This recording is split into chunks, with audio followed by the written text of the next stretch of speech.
அரசியலில் இது என்னுடைய ரீஎன்ட்ரி என்று ஒரு புறம் சசிகலாவும், எடப்பாடி பழனிசாமி ஒரு சுயநலவாதி, துரோகம், செய்நன்றி மறுத்தல், வன்முறை ஆகியவற்றின் மொத்த உருவம் என்ற ஒரு புறம் ஓபிஎஸும் சமீப காலத்தில் அதிமுக பொதுச் செயலாளர் எடப்பாடி பழனிசாமிக்கு தொடர்ந்து நெருக்கடி கொடுத்து வருகின்றனர். ஆனால் என்ன ஆனாலும் அதிமுகவிலிருந்து தூக்கி அடிக்கப்பட்டவர்களை மீண்டும் கட்சியில் இணைப்பதில்லை என்பதில் உறுதியாக இருக்கிறார் எடப்பாடி பழனிசாமி.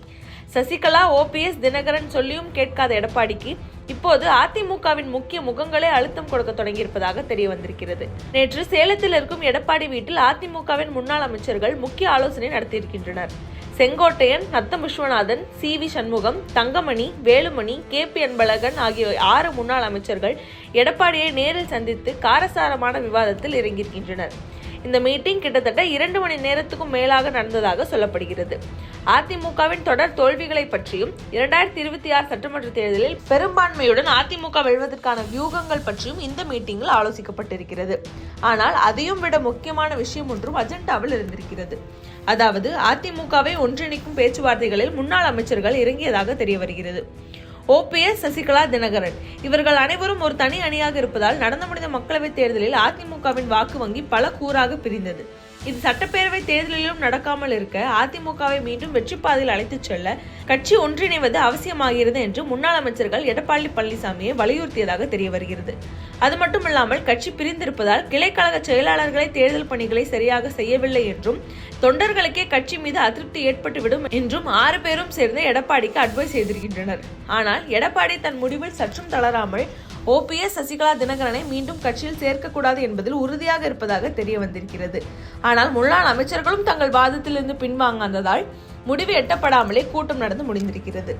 இதுவரை செங்கோட்டையன், நத்தம் விஸ்வநாதன், சி.வி. சண்முகம், தங்கமணி, வேலுமணி, கே.பி. அன்பழகன் ஆகிய 6 பேரும் எடப்பாடி ஆதரவாகவே இருந்து வருகின்றனர். இப்போது அவர்களே எடப்பாடியின் முடிவுக்கு எதிராக தங்களுடைய கழக குரலை எழுப்பியிருப்பதால் இது எப்போது வேண்டுமானாலும் அதிருப்தி குரலாக மாறலாம் என்று கூறப்படுகிறது. இதுவரை கட்சிக்கு வெளியில் மட்டும் இருந்த நெருக்கடி இப்போது கட்சிக்குள்ளேயும் நடக்க தொடங்கி இருப்பதால் எடப்பாடி எப்படி சமாளிக்கப் போகிறார் என்ற எதிர்பார்ப்பும் எழுந்திருக்கிறது. ஜெயலலிதா இருக்கும் வரை தன் கட்டுப்பாட்டில் வைத்திருந்த அதிமுக அவரது மறைவுக்கு பிறகு பல்வேறு சறுக்கல்களையும் பிளவுகளையும் சந்தித்தது அனைவரும் அறிந்த ஒன்று. ஓபிஎஸ் சசிகலாக்கு எதிராக தர்ம யுத்தம் நடத்தியது. சசிகலா கை காட்டி எடப்பாடி பழனிசாமி பதவிக்கு வந்த பின் சசிகலாவையே கட்சியிலிருந்து நீக்கிவிட்டு ஓபிஎஸ் உடன் இரட்டை தலைமையில் இருந்தது. தினகரன் புதிய கட்சி தொடங்கியது. அதன் பின்னர் ஓபிஎஸ்ஸையும் கட்சியிலிருந்து நீக்கியது. தினகரன், சசிகலாவுடன் ஓபிஎஸ் ஒன்று சேர்ந்தது என்று 8 வருடங்களில் அதிமுக சந்தித்த திருப்பங்கள் பல. அதிலும் ஜெயலலிதா மறைவுக்கு பிறகு அதிமுக சந்தித்த எந்த ஒரு தேர்தலிலும் வெற்றி பெறவில்லை என்பது குறிப்பிடத்தக்கது.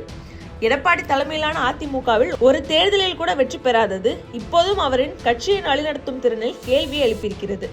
இந்த நேரத்தில் விக்கிரவாண்டி இடைத்தேர்தலில் அதிமுக போட்டியிடாமல் புறக்கணித்திருப்பது மேலும் தொண்டர்களிடையே சோர்வை உண்டு பண்ணியிருக்கிறது.